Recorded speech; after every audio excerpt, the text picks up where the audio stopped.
One of the biggest burning questions among Newcastle United fans right now is whether Eddie Howe's relentless ambition will actually secure us that coveted Champions League spot we've all been dreaming about. We've just witnessed the gaffer completely shut down suggestions that we might be better off in the Europa League, showing the kind of fierce determination that's got every Geordie's heart racing. But here's where it gets absolutely mind-blowing. While Howe's setting his sights on European glory, the club's masterminds are secretly orchestrating what could be the most strategic midfield revolution we've seen in years. The whispers about James McAtee potentially replacing Joe Willock aren't just random transfer gossip. This could be the final piece of Howe's tactical evolution that transforms us into genuine Champions League contenders. You're not going to believe what I've discovered about this incredible summer transformation that's about to unfold. What do you make of Eddie Howe's determination to get us back into the Champions League rather than settling for the Europa League? Are you backing the gaffer's ambition to aim for the very top? Or do you think there's merit in potentially having a real go at winning the Europa League? And secondly, how would you feel about potentially seeing Joe Willock move on and bringing in James McAtee from Manchester City as his replacement? Is it time for fresh blood in the midfield, or should we be keeping hold of what we've got? Drop your thoughts in the comments below because I'm dying to hear what you all think.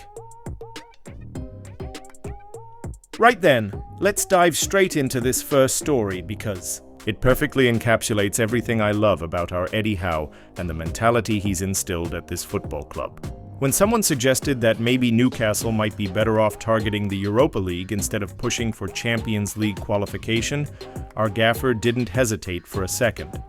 He dismissed it completely, and quite rightly so. If you ask me, we'll play for the highest that we can, Howe said, and those words should send shivers down the spine of every Newcastle United supporter. This is exactly the kind of ambition we've been crying out for at this club for decades. No more settling for mediocrity, no more accepting second best. We're Newcastle United, we belong at the top table of European football, and Eddie Howe knows it. What I absolutely love about Howe's response is that he didn't disrespect the Europa League at all. He acknowledged it's a fantastic competition and recognized the impact it can have on clubs. We saw Tottenham lift that trophy just this week, and fair play to them. But here's the thing. When you've tasted the Champions League like we did not, so long ago when you've experienced those magical European nights at St. James Park, nothing else quite compares, does it? Think back to those incredible Champions League evenings we had. The atmosphere was absolutely electric, the quality of opposition was world-class, and the whole experience was something that made us all proud to be Newcastle United supporters. That's what Howe is talking about when he mentions the emotion it brought and the quality of games we had. Those memories are still fresh in our minds, and they're exactly why we should be aiming for the Champions League again. The beauty of today's situation is that our fate is completely in our own hands. We host Everton at St. James Park, and a victory guarantees us that coveted fourth-place finish. No relying on other results, no hoping other teams slip up, just us, doing what we do best, in front of our incredible supporters. That's the kind of pressure I want this team to thrive under because it shows we're no longer the Newcastle of old that would crumble when the stakes were high.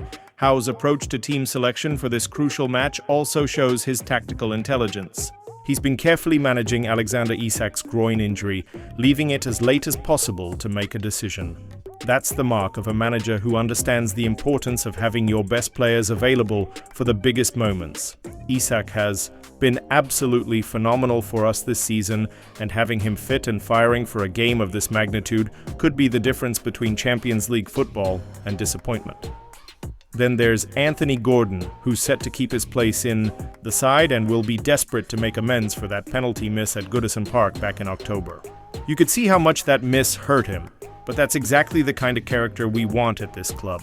Players who care, players who want to put things right. Howe's comments about Gordon's endless potential and their strong working relationship give me so much confidence that we'll see the very best of the lad in crucial moments like today. What strikes me most about all of this is the mentality shift at our club. We're no longer talking about survival or mid-table finishes. We're discussing Champions League qualification like it's our rightful place, and that's because under Eddie Howe's guidance, it absolutely is. The standards have been raised, the expectations have grown, and the players have responded magnificently. This is what Newcastle United should be about: ambition, determination, and never settling for anything less than the best we can achieve. Eddie Howe embodies everything we want in a manager, and his refusal to even entertain the idea of aiming lower than the Champions League is exactly why he's the perfect man to lead this incredible football club forward.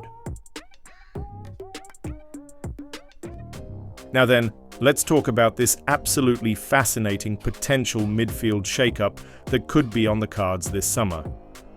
The suggestion that we might be looking at James McAtee from Manchester City as a replacement for Joe Willock has got me thinking about the direction our squad is heading, and I've got to say, there's plenty to get excited about here.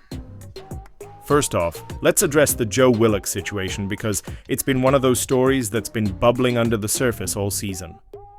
The lad's found himself in a really tough spot, hasn't he? When you got the likes of Sandro Tonali, Bruno Guimaraes, and Joelinton all fit and firing, breaking into that midfield becomes an incredibly difficult task. It's not a reflection on Willock's ability, it's just the reality of having a squad packed with quality, which is exactly the kind of problem we want to have at Newcastle United. Crystal Palace's interest in Willock makes perfect sense from their perspective. He's a player with proven Premier League experience. He's still relatively young, and when he's had his chances, he's shown he can contribute. But from our point of view, if we can upgrade that position while also generating some funds for other areas of the squad, then it's a move that could benefit everyone involved. Enter James McAtee, and what a prospect he looks to be. The fact that Alan Shearer was impressed by him after that hat-trick against Salford in the FA Cup should tell you everything you need to know. When our legendary number 9 takes notice of a young player, you know there's something special. There. McAtee's only 22 years old, so he's at that perfect age where he's got experience, but still has his best years ahead of him. What's particularly interesting about this potential move is McAtee's situation at Manchester City. Pep Guardiola wants to keep him, which immediately tells you about the quality we're talking about here. When one of the world's best managers rates a player highly enough to want to retain him, that's a massive endorsement. But with McAtee approaching, the final year of his contract and first-team opportunities limited at City, there's a real chance for us to swoop in and secure his services. The financial aspect makes sense too. Any sale would count as pure profit on City's balance sheet because he came through their academy system. That might make them more willing to listen to offers, especially if McAtee is keen on regular first-team football. And let's be honest, where better to get that than at Newcastle United, where young players are given real opportunities to develop and shine. Looking at the statistical comparison between Willock and McAtee is really eye-opening. Yes, you have to factor in that City tend to dominate games much more than we do, but those numbers still paint an interesting picture. McAtee has scored 3 goals in significantly fewer minutes than Willock managed all season, and his shots per 90 minutes are higher too. That suggests he's got that killer instinct in front of goal that could be really valuable. What I find most encouraging about this potential signing is that it fits perfectly with Eddie Howe's philosophy of developing young talent. We've seen how brilliantly he's worked with players like Anthony Gordon, Alexander Isak, and Bruno Guimaraes.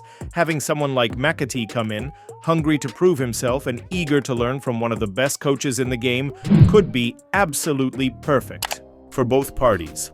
The timing of this potential move couldn't be better either.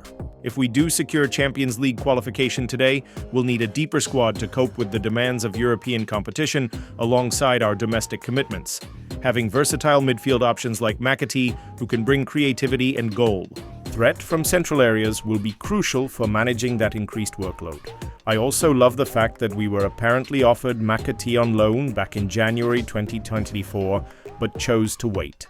That shows the kind of strategic thinking that's become a hallmark of our recruitment under the current ownership. Rather than panic buying or settling for short-term fixes, we're being patient and waiting for the right opportunities to present themselves. The broader picture here is that we're becoming the kind of club that top young players want to join. McAtee will be looking at Newcastle United and seeing a club on the rise, with an ambitious manager, fantastic facilities, and the potential to play at the highest level. That's a far cry from where we were just a few years ago, and it's a testament to how far we've come. If this move does happen, it would represent another statement of intent from the club. We're not just satisfied with where we are. We're constantly looking to improve, to add quality, and to build for the future. Magpies could be exactly the kind of signing that takes us to the next level, providing competition for places while also offering something different in our midfield options.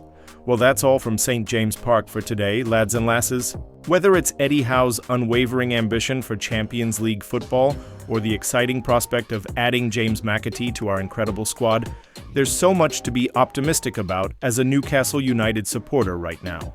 Keep supporting the best team in the world, and I'll be back with more updates soon. Come on, you magnificent Magpies, let's get that Champions League spot secured. Away the lads.